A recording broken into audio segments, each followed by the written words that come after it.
চারটি নতুন নিয়ম কাল থেকেই লাগু হতে চলেছে গোটা দেশ জুড়ে।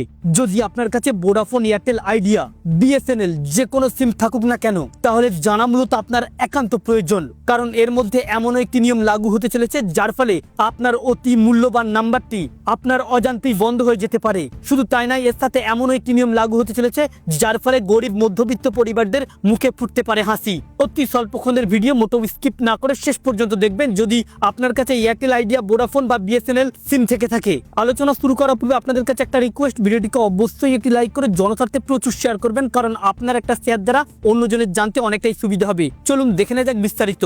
দিন যত গড়াচ্ছে, মোবাইলের চাহিদা যত বাড়ছে, ইন্টারনেট, ডেটা এবং কলিং এর ব্যবহার যত বাড়ছে, একের পর এক দৈত্য শাসন চালিয়ে যাচ্ছে টেলিকম সংস্থাগুলি। কখনো রিচার্জের দাম বাড়িয়ে, কখনো আবার ইনকামিং আউটগোয়িং বন্ধ করে দিয়ে। ইতিমধ্যে টেলিকম সংস্থার বিরুদ্ধে রাঘব চাঁদের প্রশ্ন নিয়ে গোটা দেশ উত্তাল। যেখানে সরকারকে প্রশ্ন তোলে, মোবাইল আমার, সিম কার্ড আমার, টাকা শেষ হলে ফোন করতে পারবে না কিন্তু ফোন আসবে না, এটা কেমন? ব্যালেন্স শেষ হলেই আউটগোয়িং বন্ধ কিন্তু ইনকামিং বন্ধ কেন? ইনকামিং বন্ধ করে গরিবদের থেকে সরাসরি ডাকাতির কি নতুন সুযোগ?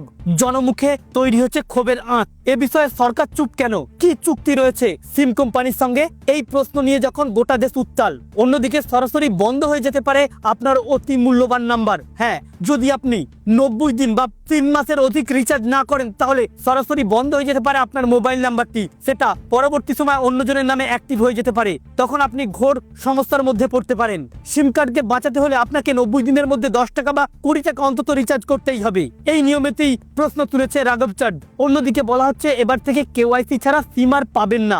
নিয়মটি অনেকদিন আগে লাগু হলেও এখনো পর্যন্ত এমন অনেক দোকান রয়েছে যেখানে বিনা ডকুমেন্টে সিম বিক্রি হচ্ছে অফারের নামে। সাধারণ মানুষের সঙ্গে প্রতারণা চলছে। একজনের ডকুমেন্ট দিয়ে অন্যজনকে সিম বিক্রি করছে। তবে এমতো অবস্থায় যদি ধরা পড়ে যায় কোনো সিম ডিলার বা রিচার্জ ডিলার, তাহলে ঘোর বিপদ হতে পারে। তার জেল, জরিমানা উভয় পর্যন্ত হতে পারে। ইতিমধ্যে জানিয়ে দেওয়া হয়েছে কেওয়াইসি ছাড়া সিম ব্যবহার করা যাবে না। অপরদিকে বলা হচ্ছে একজন ব্যক্তির নামে নির্দিষ্ট সংখ্যার বেশি সিম রাখা যায় না। একজন ব্যক্তির নামে 9টি সিম চলবে। 9টির অধিক যদি চলে সেগুলিকে বন্ধ করে দেওয়া হবে। অন্যদিকে আবারও বাড়তে চলেছে মোবাইল রিচার্জের দাম। 20% পর্যন্ত বাড়তে পারে মোবাইল রিচার্জের দাম, যার ফলে ঘোর সমস্যার মধ্যে পড়বে গরিব মধ্যবিত্ত পরিবারগুলি। এই মুহূর্তে মোবাইল নাম্বার প্রত্যেকটা কাজেই ব্যবহৃত হচ্ছে। ব্যাংকিং থেকে শুরু করে রেশন পরিষেবা, তারপর স্কুল থেকে শুরু করে কলেজ, প্রতিটি ক্ষেত্রেই মোবাইল নাম্বার বাধ্যতামূলক করা হচ্ছে।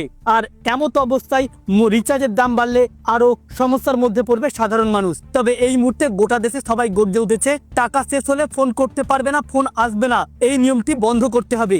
ব্যালেন্স শেষ হলে কোম্পানি আউটগোয়িং বন্ধ করুক কিন্তু ইনকামিং বন্ধ করা যাবে না।